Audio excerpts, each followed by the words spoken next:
เอาทุกคนอันนี้คือสังเฟิร์นในปลาลึกสาวบานตะลิงน้องสุกบ่เมียนโอ้สื่อสาวสุกมันคนน่าหักเนาะ แม่ สาวสุกคนงามบานตะลิงเป็นหมู่บ้านนอกที่สุดกับตัวเมืองหมู่บ้านลึกลับพี่น้อง บ่บาดบ่มีสัญญาณ บ่มีสัญญาณคันถ่ายไปเล่นโทรศัพท์ไปเล่นโทรศัพท์เนาะ ขึ้นไปเล่นยูพู โยโพ เมียน ถ้าผู้ใดอยากคุยก็คุยได้ เคยได้ หนุ่มลาวหนุ่มไทยจีบได้คุยได้ ได้เบิด อ๋อขะดองเพลงว่าเคนนี่วะ ก็แพงแล้วเนาะสมัยนี้ก็แพงแล้ว ประมาณเท่าใดอ่ะ ขึ้นแล้ว เท่าไหร่ฮะ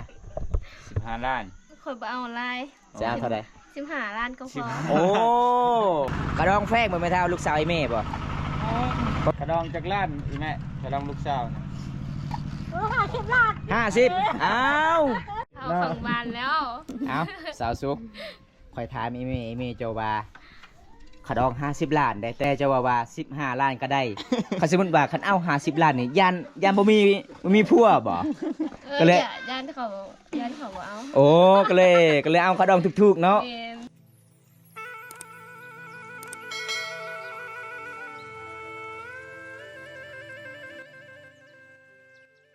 สบายดีผู้สาว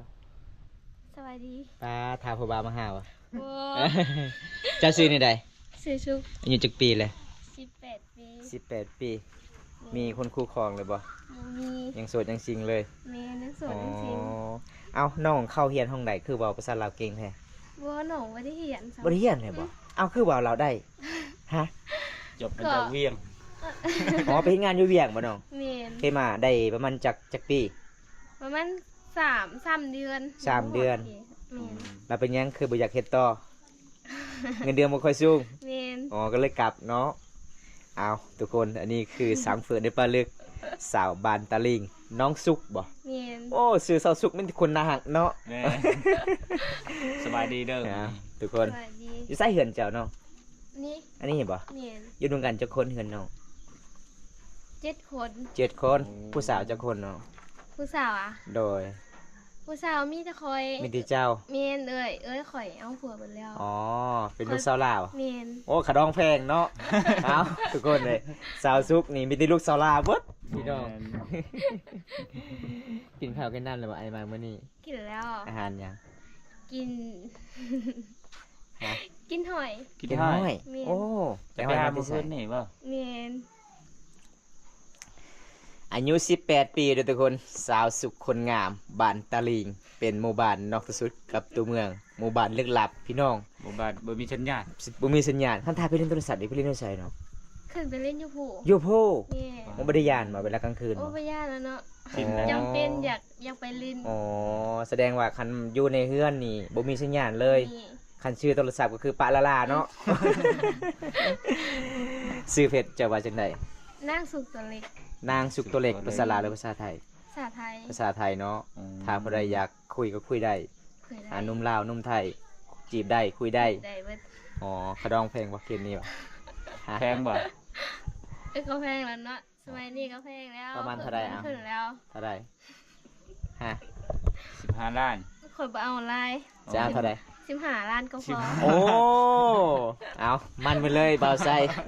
15 ล้าน แม่น จะเพชรงานอยู่กรุงเทพ2 เดือนได้ละเด้ เอาทุกคนที่พ่อน้องคนนี้อารมณ์ดีนะฮักหลายบ่ผิดคุยเนาะบาไซเนาะ แม่น บองตาครั้งแรกเดินทางเมื่อวานนี้ก็เลยได้พอสาวสุขคนงามลูกสาวลาพี่น้องเอ้ยมีแต่ลูกสาวลานะฮักหลายเด้ชื่อสาวสุขบ้านคนซีก็ชื่อสาวสุขลูกสาวลา แล้วลูกสาวลาคือกัน ลูกสาวลาเบิด อืม ม อยู่บ้านปะไต้อยู่บ้านผู้ไทยกับสาวสุกลูกสาวลาอ้าวมีแต่บ้านนกองสาวสุกจากลูกสาวลาจากลูกสาวกกยังบ่ทันได้หาทุกคนเลยเอามีแต่สาวสุก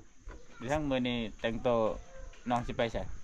ก็บ่ได้ไปไส บ่ได้ไปไสบ่ อยู่เพิ่นนั่นแหละ คิดว่าสิออกเมือง บ่ แต่หมู่บ้านน้องหาเมืองประมาณจักหลักเนาะ ประมาณ9 หลักนั่นแหละ เก้าเล่า บ่ฮอดอ่ะ ไอ้ไอ้การเดินทางกว่าได้เก่าหลัก บ่ แต่บ้านเจอเบิกมาพี่ก็เกือบจะนะ7แล้วเนาะ บ่ประมาณ9 หลักนั่นแหละ เก่าหลักไปเนาะ เออ เก่าหลักกับ10หลักนั่นแหละม มันใจเหรอ คันท่าคนมาแต่บ้านอื่นนี่เขาบ่ได้เก่าหลักเด้ ได้ 10เก่าก็หลัก เพราะว่าเส้นทางมันงามหลายเด้ ข้ามนำข้ามทะเลโอ้ยพี่น้องเอ้ยเพื่อมาฮอดหมู่บ้านน้องน้องก็เป็นหมู่คู่กับหมู่บ้านสาวเพลงมาเนาะ แม่น อ๋อสาวบ้านตะเลงนี่มีแต่น่าฮักหลายทุกคนในงามแบบธรรมศาสตร์สาวลาวเขตนี้ อ๋อทัก หมู่บ้านของน้องนี่ผู้สาวหลายคนบ่ หลายคนอยู่ ประมาณจักคนเนาะ ประมาณ30ประมาณ 30 แม่นแต่เขาเอาไข่เบิด ออกให้หมดโอ้ 36 แสดงว่า บ่ แสดงว่าสาวโสดหมู่บ้านน้องนี่ขยันเนาะช่วงนี้คือทางให้บ่ แม่น โอ้ แต่ข่อยว่าได้ทางซ้ำ เป็นหยังถ้าจะบ่ทางให้กับทางใจไอไปเลย ข่อยเอาล้าน โอ้เอาหลานบ่ แม่น หลานเจ้าอยู่ไสจ้ะไปแล้ว ไปแล้ว เลี้ยงเลยไปเลย เลี้ยงแบบปล่อย ปล่อยไปเลย มื้อนี้น้องก็ลาเลิกทุกคนได้ยังกินข้าวเช้าแล้ว ห้อย ฮ้อยอีก กิน โอ้ หอย เมื่อวานนี่กินไก่ แม่น โอ้งามเนาะนี่ อารมณ์ดีอีกกินหอยน่ะจะไปหาหอยบ่เมื่อคืนนี่น่ะ บัวข่อยบ่ได้ไปซ้ำข่อยไปหา โอ้ ข่อยไปเล่นโทรศัพท์ หางกันมาเล่นโทรศัพท์บ่ เมื่อคืนนี้ เมื่อคืนนี่ อืมไป เวลาไปเล่นกลางคืนนี่แต่ไปที่เฮือนนี่ประมาณจังโมง ประมาณ6 โมง กลับเด้ กลับประมาณ10 โมง 10 โมง แม่น ไกลเติบอยู่เนาะ แม่น แต่นี่หาบนจุดมีสัญญาณหน้าประมาณลักปลายเนาะโอ้อันตรายสุดๆเด้อทุกคน ขันบ้านเบาชัยนี่บ่ได้ผัวนำโทรศัพท์ได้จะได้ผัวตอนไปเล่นโทรศัพท์ แม่น ในพอที่พุ่นเด้ แม่น เอาทุกคนถามว่าได้อยากไปเล่นผู้สาวเมื่อวานนี้ต้องไปถ่าจุดมีสัญญาณตั้งผู้สาวไปหาเองโลด แม่บอลเล่นโทรศัพท์เนี่ยมีแต่ปลายางบ้ง แม่ผมคือบ้านซื้อใครเนาะยังมีเฮือนเนาะ แม่นอันนั้นมีแต่ปลามีแต่ดง อัน เล นี้ ย มีแต่ดงเลย ปกติไม่นอนน้องไปเล่นโทรศัพท์กลางคืนนี่มีขายขนมอยู่บ่แต่พุ่นบ่ บ่มีเลย ไปสิขายของ มีแต่วัยรุ่นเนาะ อ๋อลำบากเน้องบ้านเฮาเนาะเป็นหมู่บ้านนอกที่สุดกับตัวเมือง บ้านเชเวอยังมีคน ในหมู่ เฒ่า บ้าน ะ อยู่กับตีนภูเขาเด้ แม่น หมู่บ้านนี้ก็คือติดกับหมู่บ้านสะบึเนาะเป็นหมู่บ้านนอกที่สุดจากเมืองนองเลยทุกคนแสดงติดกับเมืองฟีนเมืองตมหลานแสดงหมู่บ้านนี้เลยทุกคน แม่นอยากให้ไอ้บุญตาย่างขึ้นไปเบิ่งบอลเขาเล่นโทรศัพท์เมื่อวานเบาชัยย่างขึ้นให้ ตาย ใจ โลด แทบบ่ติด ไม่ได้เจอสาวเลยอ่ะ เจอชาวไอ้ยังชาวเฮานั่งเล่นเมื่อวานนี่นะ นางละอ่ะ นั่งละเพื่อตายเพื่อแตนแกเชื่อทุก ลำบากหลายทุกคน เพื่อฟ้าบ่ เฮ็ด อยา จั ก งไดบ้านเฮาก็ซ้ำบ้านเฮาเนาะคันบ่อยู่กับบ้านเฮา แม่น ทุกข์กับบ้านเฮาทุกคน แต่ค่อยเบิ่งมาหมู่บ้านน้องนี่แปลกหลายเด้อุดมสมบูรณ์หลายเลยเฮือนศาลบ้านซองนี่มีแต่เฮือนแป้นใหญ่ๆเลย แม่น สุดยอดเลยทางนี้ บ่มีเฮือนพากระแตะเนาะ แม่น มีแต่เฮือนไม้แป้นทุกคน แต่บ้านเดินสิอยู่เฮ็ดหัวเนี่ยบ่มีเลย บ่มี ติดๆกันเลยทุกคนเลย อยู่กันแบบพอเพียงเนาะ แม่น ม่วนได้ทุกคนอากาศร้อน อยู่เฮือนเจ้าก็ แต่ว่ เฮ็ดหน้าบ่ บ่ข่อยบ่ได้อยู่เหินข่อยบ่ได้เฮ็ดซ้ํบ่ได้เฮ็ด อ๋อเฮ็ดได้ให้ นี่อยู่หน้าแต่บ่มีรถ บ่มีรถสิไทย โอ้ อ๋อเอาผู้บ่าวพังถ่ายรถมาถ่ายซอย โอ้ยสิไปหาอยู่ไส นี่เอ้า เดี๋ยว FC เขาก็ตามมาเนาะ แม่นเอ้าสมมุติว่าเจ้าว่าคันทาอยากได้นี่ผู้บ่าวประมาณอายุเท่าใดจีบใด ประมาณอยู่20ปลายนี่แหละ สาวปลายขึ้นไปบ่ แม่น อ๋อคันเอาสาวปลายลงมาก็คือคันทาเป็นแฟนกันน่าจะเป็นชูเนาะผู้บ่าวละๆนี่มักเป็นผู้สาวเด้ จุดลายเอาวัยรุ่นคือกันนี่เป็นแม่ห่างเนาะแม่ห่าง6คนผู้บ้านเจ้า แม่นบ่เนาะหกคนบ่ แม่น 6คนแต่บ้านละลองนี่หลายเด้อ บ้านลง เกือบทุก หลายอ่ะ หลาย เกือบทุกหลังคาเฮือนเลย แต่นี่ผู้สาว30แม่ห่าง6 เออ เป็น36 36 คน อยู่เฮือนเจ้าบ่จะนอนบ่ แม่น อ๋อนอนนำกันจักคนเฮือนเจ้า นี่แต่ผู้เดียวค่ะ ไปเดี๋ยวเจ้าว่าแสดงว่าหมู่บ้านของน้องนี่ผู้สาวโสดนี่บ่ได้ไปนอนนำกันบ่เฮือนไผเฮือนมัน แม่น ถ้าไปลมเจ้าคือเอิ้นเจ้าเลย หลายพ่อแม่เจ้าบ่ให้บ่เวลาค่อยไปลมไปแอนเจ้านะ โอ้ยใครสิให้เนาะ อ๋อต้อง สาวใครสิ ต้อง ให้ เฮาบอกเนาะว่าเฮาไปเรียนลูกสาวเด้อโอ้ เขาไปเล่นจังโมงอยู่เพิ่นน่ะเชิญผู้บ่าวมาเล่นเนี่ยประมาณจังโมง ไปเล่นดูไส ไปเล่นแบบสมมุติผู้บ่าว ไปเล่น มา เจ้า หาเจ้า นะ นะ อ๋อเล่นโมงก็ได้9โมงก็ได้ อ๋อแล้วให้เขาเมื่อจังโมง ก็ตามใจผู้บ่าวเนาะ อ๋อสุดยอดเด้อ ท่านบ่ชายนี่แจ้งแล้วเนาะ เออ กว่าจะมาฮอดบ้านกับบ่ได้ เมื่อก็บ่ได้เด้มันหมู่บ้านมันไกลเด้ แม่น บางทีเสือบางทีสร้างนี่จะตัวอยู่กลางทาง แม่นถ้าหนาพลเนี่ยเนาะโอ้กินหอยก็ต้องได้อดเอาแล้วทุกคนเด้อ ส่วนล่านี่ผู้บ่าวมาจากบ้านใดมาเล่นบ่มีเลยบ่ ผู้บ่าวเลย เพราะว่าหมู่บ้านเจ้านี่เป็นหมู่บ้านชุดเลยเนาะ นี่ ชุดเลยทุกคนบ่มีหมู่บ้านอื่นเลยมาต่อ ขึ้นเป็นแต่บ้านคอยนั่นแหละ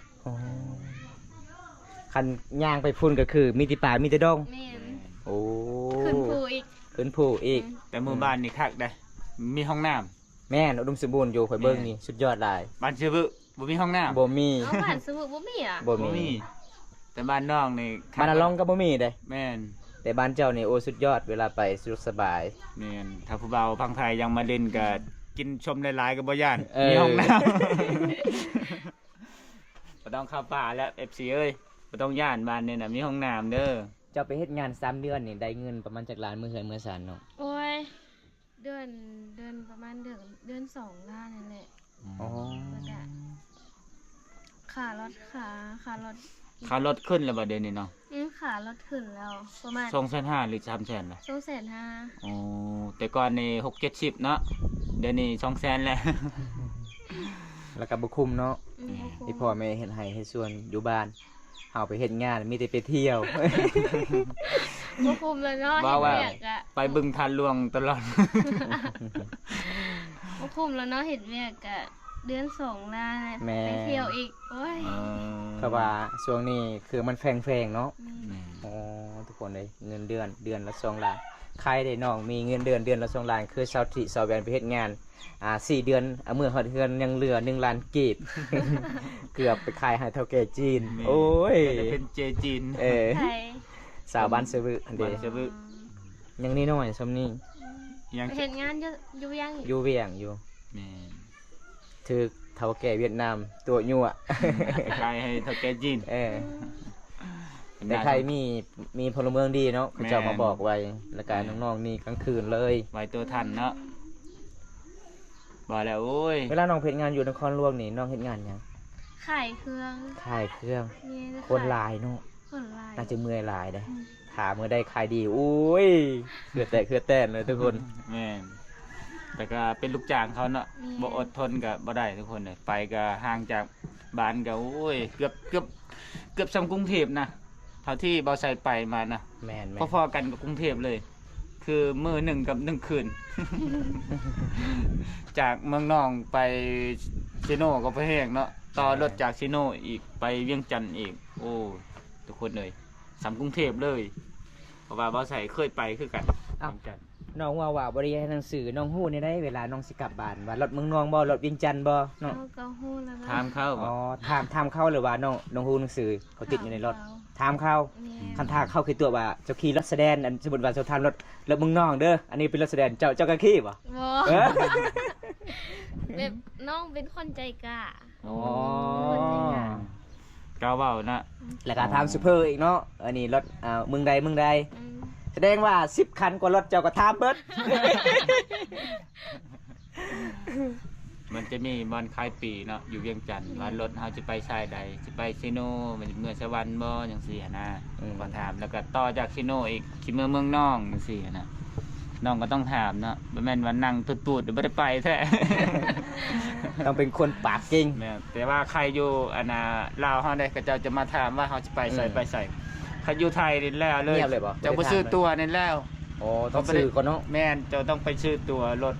ดังนั้นจะไปนั่งท่ามื้อๆเขาก็บ่ได้มาถามเจ้าได้ เพราะว่าคนมันหลายเด้ แม่นต้อง คอยลงคอยขึ้นอยู่เวียง3เทื่อแล้ว อ๋อ ไปผู้เดียวเลย ไปคนเดียว โอ้เก่งเนาะ ยานว่ามีผู้บ่าวทางพุ่นเลยบ่ นี่ ก็เลยบ่าวเวียงจันทน์ถึกตนก็เลยกลับมาหาเมืองน้องคือเก่า หยอกน้องเด้อทุกคนน้องน่าฮักหลาย น้องบ่พี่คุยเป็นตาม่วนเวลามาเล่นมาแองกับน้องคนนี้ โอ้ เสร็จ ตามไปเลยอายเจ้าบ่ เล่นอายคอย แถวนี้แสดงว่ามีเพื่อนพี่น้องบ่แถวนี้บ่ อันนี้คือเขื่อนอาย มีเพื่อนอ้าย แม่นอันนี้คือเขื่อนอาย โอ้ อันนี้คือเขื่อนอาย หลายเนาะ อันนี้คือเพื่อนพ่อแม่ แม่น อ๋อ มื้อมามื้อนี้นึกว่า เจ้าไปอันน่ะยังขุดยังโบ่งรับจ้างขุดยังโบ่งบ่ได้ไปบ่ อ๋อ ไปเนาะเขาจ้างวันถ้าได้ขุดยังโบ่งจ้างเป็นโลบ่ ซื้อแท้เจ้าก็ซื้อซุกบ่ แม่น ซื้อเล่นได้บัดนี้ฮะ อุ้ยสื่อเล่น บ่มี บ่มี ซื้ออันเดียวนี่ เออ อ๋อ อีหยัง บ่ บ่ ได้ ได้ วะสบายดีไหมเท่า ไปเลย เฮ็ดหยังอันนี้น่ะ ไป อ๋อตำสิ้นตำแพ้อ๋อทุกคนอันนี้คือไอ้แม่เพิ่นได้กระดองแฟงบ่แม่เท่าลูกสาวไอ้แม่บ่ประมาณเท่าใดเลยกระดองนะ ฮะประมาณเท่าใดเจ้าสิเอาลูกสาวของไอ้แม่ลูกสาวลาเพราะว่า FC ตัวเห็นว่าลูกสาวไอ้แม่นี่งามหลายได้บ่ได้ก็อยากถามตลอดเลยกระดอง กระดองจากล้านอีแม่กระดองลูกสาวนะ 50 ล้าน 50อ้าวสาวสุกว้าวแล้วเด้15ล้านก็ได้ อันนี้ก็คือแม่จะสุกทุกคนเลยตำผ้าถุงบ่แม่นนะตำ ตำแพร่ตำแพร่ ตำแพร่เนาะ เออ ข้าว สาวสุกก็ตำได้ไหมเท่าตำได้เนาะ อืม อ๋อนี่ล่ะพี่น้องเคสชนบทเวลาลูกเอาครัวไอ้นี่ก็สมมาตัวนี้แต่คนสำคัญที่สุดแต่คนในบ้าน อั เฮาน นี้นะ แม่น โอ้ ถ้าเฮาปะนี่มันก็บ่ได้มันเป็นตามประเพณีบ้านเฮาเฮ็ด12ของ14 นี่ผ้าขาวด้วยตำแบบง่ายๆจะบ่ได้ บ่ได้ทางให้ไหมเท่ามื้อนี้บ่ได้ทางให้บ่ หมอ แล้วแหละ มาแล้วแม่ เช้านั่งเบิ่งแม่คือ ฮะแม่บ่สบาย แม่ว่าสบาย โอ้แม่บ่สบายเพิ่นว่า เพราะว่า เอาฝั่งบ้านแล้ว เอ้าสาวสุกข่อยถามอีเมเจ้าว่าขดอง50ล้านได้แต่เจ้าว่า15ล้านก็ได้ คันสมมุติว่าคันเอา50ล้านนี่ย่านบ่มีผัวบ่ ก็เลย ย่านเขาบ่เอา โอ้ก็เลยเอาขดองถูกๆเนาะ แม่น เอาทุกคน บ่ได้บ้าน เจ้าสิเอาใจเจ้าหรือว่าเจ้าสิเอาใจไอ้แม่ฮะ จากแล้ว เอ้ย บ้านนี่ติดหนี้ได้ แม่นบ่ แม่นบ่ บ่เค ติด ย หนี้บ่ได้บ่ บ่เคยติดหนี้ คันทาติดหนี่แล้วเลย อืม เป็นเกยกะยาแล้วเลย โอ้พี่น้อง เป็นดองกันเลยยากเนาะ เออ อ๋อ เป็นดองกันก็คือยากสิถามเด้ สาวสุข คันสิถามไล่ก็เป็นดองกัน แม่น เอาพี่น้อง จ่ายกับจ่ายเบิดเลย นี่ โอ้กระดองชาวสุกติดหนี่บ่ได้เด้อทุก บ่ คน ได้ เด้อ เด้อ 15จ่ายสดเนาะ แม่ ได้สดเลย กระดอง15ล้านไหนมีหยังแน่ มีแนวกินนำบ่ แม่น โอ้บ่มีได้คำเนาะ โอ้ยก็ต้องมีแล้วเนาะ มีบ่ นี่ โอ้ คันบ่มีคำก็เอา เอาหยัง สายอาต่อยเลย อย่างเนาะคือไอ้สายตายเนาะ